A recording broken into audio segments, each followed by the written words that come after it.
నమస్తే, నేను మీ ఈశ్వర్. ఈ న్యూస్కి స్వాగతం. వార్తల్లోని ముఖ్య అంశాలు: ఇంటి నంబరు జారీకి ఇంటి యజమాని నుంచి రూపాయలు 30,000 లంచం డిమాండ్ చేసి ఏసీబీకి చిక్కాడు ఓ పంచాయతీ కార్యదర్శి.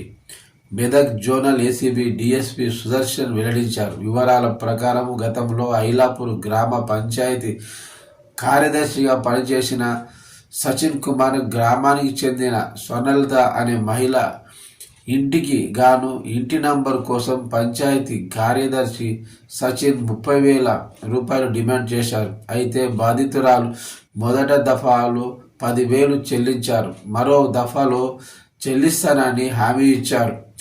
గృహ యజమాని భర్త మల్లేష్ ఈ విషయాన్ని ఏసీబీ అధికారులకు ఫిర్యాదు చేశారు. ఏసీబీ అధికారులు సూచన మేరకు సెప్టెంబర్ 26న అమీన్పూర్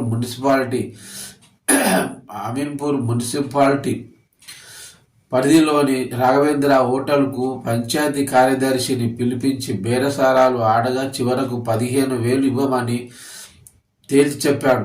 అధికారుల సూచన మేరకు ఈ తతంగాన్ని మొత్తం వీడియో తీసి ఏసీబీ అధికారులకు అప్పగించారు. ఆ వీడియో సాక్ష్యంతో ఏసీబీ అధికారులు పంచాయతీ కార్యదర్శి సచిన్కు అమీన్పూర్ మున్సిపల్ కార్యాలయానికి పిలిపించి వివరాలు విచారించారు. ఏసీబీ అధికారులు విచారణలో లంచం తీసుకున్న విషయం రుజువు కావడంతో పంచాయతీ కార్యదర్శి సచిన్ సదాశివపేట మండల ఆత్మకూరులో విధులు నిర్వహిస్తున్నట్లు ఆయన తెలిపారు.